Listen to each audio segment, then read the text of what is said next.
Welcome to our YouTube channel Veer story. अगर आपको जल्दी से नेक्स्ट एपिसोड चाहिए तो वीडियो को अभी लाइक करो। 42 ट्रस्ट इशू। अब तक बेला ने भील ही रॉकवेव छोड़ दिया था, मगर फिर भी उसका स्टेट्स कई देशों के राजा, प्रेसिडेंट और प्राइम मिनिस्टर से भी बड़ा था। उसका एक सीक्रेट बैकअप रखना या ग्रूम करना कोई चौंकाने वाली बात नहीं थी। अब आगे खबरी को वहां से भेजने के बाद परितोष क्राउन से उठकर गुरु माँ के कमरे में आया। गुरु माँ खिड़की के पास खड़ी बाहर का नजारा देख रही थी। परितोष ने मुस्कुराते हुए कहा, गुरु माँ, हमने जैसा सोचा था वैसा ही हुआ। चेयरमैन दोबारा पावर में आ गया। अब बस देर है उस अफवाह के सच होने की। अगर सच में मैडम रिचर्ड का चेयरमैन के साथ एक्स्ट्रा मैरिटल अफेयर हुआ तो हमें बहुत फायदा होगा। मैडम रिचर्ड की वजह से चेयरमैन हमारा साथ देगा और हम जीत जाएंगे। गुरु माँ ने परितोष की बातें सुनी, मगर उन्होंने कहा कुछ नहीं। गुस्से में उनकी मुट्ठियां कस गई थी। परितोष ने आगे बोलना जारी रखते हुए कहा, मर्दों की कमजोरी अक्सर लड़कियां होती है। अगर चेयरमैन की कमजोरी भी मैडम रिचर्ड हुई तो इसमें कोई हैरानी की बात नहीं होगी। वैसे भी मैडम रिचर्ड कितनी सुंदर और सक्षम है। अगर चेयरमैन का दिल उन पर आ भी गया होगा तो इसमें कोई बड़ी बात नहीं है। मर्द तो लड़कियों की सुंदरता का ही कायल हो जाते हैं। मैडम रिचर्ड तो सुंदर और काबिल दोनों है। परितोष लगातार बेला और चेयरमैन के नाजायज रिश्ते के बारे बोले जा रहा था और वहीं गुरु माँ का गुस्सा उफान मार रहा था। आखिर अपनी ही पोती के कैरेक्टर पर सवाल उठता देख किसी इंसान को कैसे अच्छा लगता। गुरु माँ ने अचानक कहा, पोती है वो हमारी सम्राट, सगी पोती। उनके बारे में ऐसी बातें करना बंद कीजिए। चेयरमैन सिर्फ बेला का अच्छा दोस्त है, इससे ज्यादा कुछ नहीं। गुरु माँ के शब्दों ने जैसे परितोष को झटका सा दे दिया। उसे अपने कानों पर यकीन नहीं हो रहा था। अतीत में जिस गुरु माँ ने उसे चेयरमैन और बेला के नाजायज रिश्ते का फायदा उठाने का सलाह दिया था, आज वही गुरु माँ बेला को अपनी पोती कह रही थी और उनकी पोती बनते ही बेला और चेयरमैन का नाजायज रिश्ता दोस्ती के रिश्ते में भी बदल गया था। शायद इसे ही इतिहास में अंधा विश्वास कहा गया था। परितोष ने हैरान स्वर में पूछा, मैडम रिचर्ड सच में आपकी पोती है? मतलब उन्होंने जो कहा था वो सच था? पर एक मिनट, अगर वह आपकी पोती है गुरु माँ, तो इसका मतलब है कि वह हम में से एक है और वह एक्वेरिल हो सकती है। नहीं हो नहीं सकती है। बेला रिचर्ड ही एक्वेरिल है। आकाशवाणी में यही कहा गया था और दिव्य वृक्ष ने भी संकेत दे दिए हैं। बेला रिचर्ड वही है जो हमें हमारी समृद्धि और ताकत वापस दिलाएगी। गुरु माँ, मेरा अंदाजा सही है ना? आप चुप क्यों है? कुछ तो बोलिए। जवाब में गुरु माँ ने गहरी सांस लेकर कहा, हाँ, बेला वही है जो आप सोच रहे हो सम्राट। दादी माँ की हामी सुनते ही परितोष की आंखों में ऐसी चमक आ गई जैसे मानो उसे उसका भगवान मिल गया हो। कुछ क्षण की खामोशी के बाद गुरु माँ परितोष की तरफ पलटी।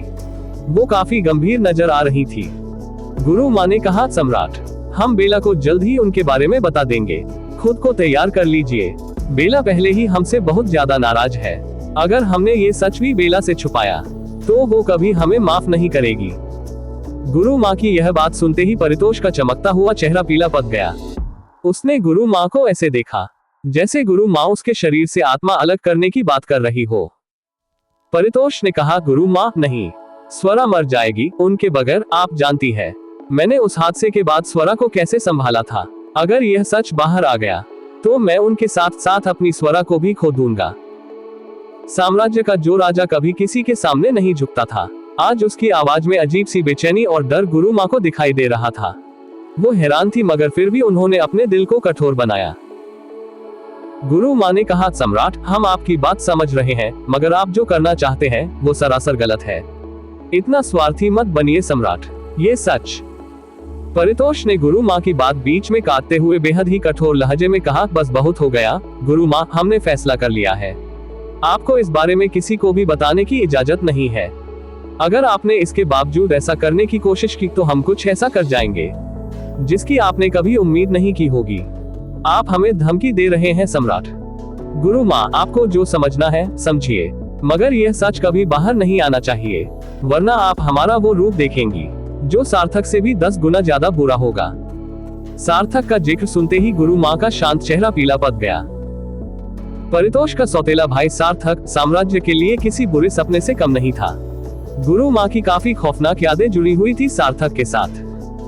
सार्थक का जिक्र ही गुरु माँ की रूह कंपाने के लिए काफी थी। वो तो परितोष था, जिसने अतीत में सार्थक के आतंक को रोका था और उसे साम्राज्य से बेदखल कर दिया था। गुरु माँ को चेतावनी देने के बाद परितोष उनके कमरे में ज्यादा वक्त तक नहीं रुका। परितोष वापस अपने कमरे में आया तो उसकी नजर एक सुंदर लड़की पर गई, जो खिड़की के पास बैठी किताब पढ़ रही थी। दिखने में लड़की बेहद ही सुंदर थी। उसके लिबास भी किसी रियासत के रानी की भांति थी। परितोष ने प्यार से उस लड़की का बाल सहलाते हुए पूछा, स्वरा, क्या पढ़ रही हैं आप? जवाब में लड़की ने मुस्कुराते हुए कहा, ये नॉवल। अच्छा, क्या नाम है इस नॉवेल का? द डेविल्स हॉलो लाओ। ठीक है, आप ये नॉवेल पढ़िए, हम समय को लेने जा रहे हैं। नहीं, 2 मिनट रुकिए, हम भी आपके साथ चलेंगे। सच में? मगर फिर आपके इस नॉवेल को कौन पढ़ेगा? अरे इसे हमने पहले ही 3 बार पढ़ लिया है, 4थी बार पढ़ रहे हैं हम इसे। वापस आकर दोबारा पढ़ लेंगे। अब चलिए। स्वरा की बात सुनकर परितोष के चेहरे पर हल्की मुस्कान उभर आई। स्वरा परितोष की पत्नी थी। थोड़ी देर बाद परितोष स्वरा का हाथ थामे कमरे से बाहर निकल गया। उन्हें अपने बेटे समय को घर वापस लाने के लिए गुरुकुल जाना था। रॉकवेव सिटी, ओपेरा पैलेस। बेला बेड पर कार्तिक की बाहों में सो रही थी। उसने अपना सर कार्तिक के सीने पर रखा हुआ था और कार्तिक खामोशी से उसकी सारी बातें सुन रहा था। बेला ने कार्तिक को पहले साम्राज्य के बारे में वो सारी बातें बताई जो उसे अब तक पता चली थी। फिर बेला ने कार्तिक को अपनी दादी माँ के बारे में भी बताया। अपनी बात खत्म करते हुए बेला ने कहा, दिव्य निंद्रा शायद कोई सुपरनेचुरल टर्म है, जैसे पर्ल्स आइलैंड की मेडिसिन होती है ना, ये दिव्य निंद्रा भी कुछ वैसी ही है शायद। दादी माँ ने मुझे बताया था, एक बार दिव्य निंद्रा में जाने के बाद इंसान कई सालों तक बेहोश रहते हैं। उन्हें होश कब आएगा, यह इंसान के स्टेमिना पर डिपेंड करता है। उन्होंने ये भी कहा था कि मुझे बहुत जल्दी होश आ गया। इतनी जल्दी किसी इंसान को होश नहीं आता है। बेला की पूरी बात सुनने के बाद कार्तिक ने उसके बालों में अपनी उंगलियां चलाते हुए पूछा, क्या तुम्हें अपनी दादी माँ पर ट्रस्ट है वाइफी? ट्रस्ट शब्द सुनते ही बेला के होठों पर एक फीकी मुस्कान आ गई, मानो उसने कुछ अजीब सुन लिया हो।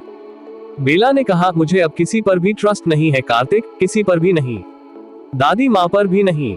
हालांकि मैं जानती हूँ वो मेरी दादी माँ है, मैंने उनसे बात की है, वो बुरी नहीं है। हालातों ने उन्हें सब कुछ छोड़कर जाने के लिए मजबूर कर दिया, मगर फिर भी मुझे उन पर ट्रस्ट नहीं है। असल में अब किसी पर ट्रस्ट कर पाना मेरे लिए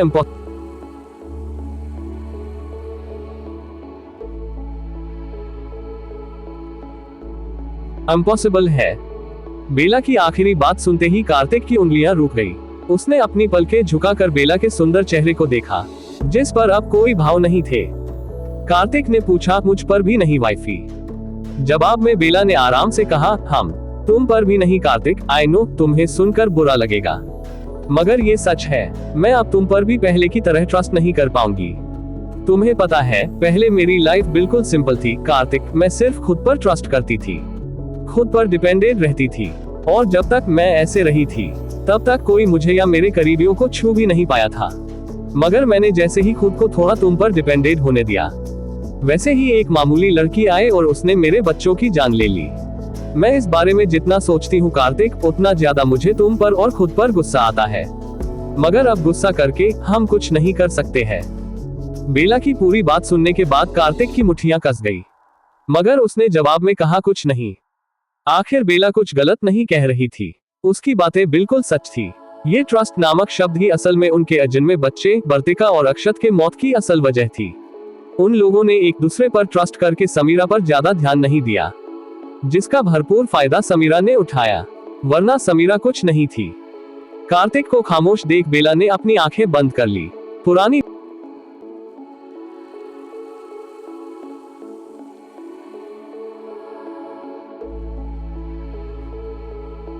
बातों को कुरेने का अब कोई फायदा नहीं था, मगर वो क्या ही करती।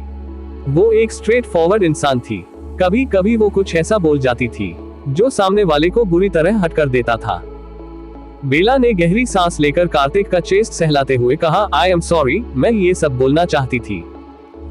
तुमने जो कहा वो बिल्कुल सच है वाइफी, इन सब की असल वजह मैं ही हूँ। मैं लापरवाह था, तुम्हें सॉरी फील करने की जरूरत नहीं है। सिर्फ तुम नहीं, हम दोनों लापरवाह थे कार्तिक। खैर छोड़ो इन बातों को, मुझे इस टॉपिक पर और बात नहीं करनी है। बेला की बात सुनकर कार्तिक ने आगे कुछ नहीं कहा। बेला ने भी आगे कुछ नहीं कहा। उनके बीच अजीब सी खामोशी छा गई थी। तकरीबन 2 घंटे बाद कार्तिक ने दोबारा बेला को देखा, जिसकी आंखें बंद थी। कार्तिक ने बेला को अच्छे से बेड पर सुलाया, फिर उसने बेला के फोरहेड पर किस किया और खुद कमरे से बाहर चला गया। दरवाजा बंद होते ही बेला ने अपनी बंद आंखें खोल दी। उसके आंखों के कोने हल्के लाल हो गए थे। बेला बेड से उठी। नींद उसकी आंखों से कोसों दूर थी। उसे नींद नहीं आ रही थी। भला नींद आती भी कैसे? वो जैसे ही आंख बंद करती थी, वैसे ही उसके बंद आंखों के सामने बर्तिका का मासूम चेहरा आने लगता था। कानों में बर्तिका की चीखें गूंजने लगती थी। बेला पानी पीने के बाद बालकनी में आ गई। वहीं से उसकी नजर बैकयार्ड की तरफ गई, जहां कार्तिक लगातार पंचिंग बैग्स पर पंच मारे जा रहा था और हर एक पंचिंग बैग उसके एक ही पंच से फटकर 3 मीटर दूर गिरता जा रहा था। बेला चुपचाप कार्तिक को देखने लगी और पूरी रात यूं ही बीत गई। सुबह जब रेयांश बैकयार्ड में वर्कआउट करने आया, तब उसकी नजर वहां चारों तरफ फैली फटी हुई पंचिंग बैग्स पर गई, जिन्हें गिना भी नहीं जा सकता था। पूरे बैकयार्ड की घास पंचिंग बैग से निकले रेत से ढक गई थी। ऐसा लग रहा था जैसे वहां रेत की बारिश हुई हो। रेयांश वहां का ऐसा नजारा देख हैरान था। कल शाम तक तो बैकयार्ड बिल्कुल साफ सुथरा था, फिर अचानक इसकी ऐसी हालत कैसे हो गई? ऐसा कोई इंसान तो एक रात में नहीं कर सकता था। रेयांश ने चारों तरफ अपनी नजर घुमाई तो उसकी नजर कार्तिक पर गई, जो अब भी पंचिंग बैग्स को गुब्बारे की तरह फोड़े जा रहा था। क्या होती है एक्वेरियल? किस आकाशवाणी की बात कर रहा था परितोष? बेला से कौन सा सच छिपाना चाहता है परितोष? जानने के लिए to be continued. Dear readers,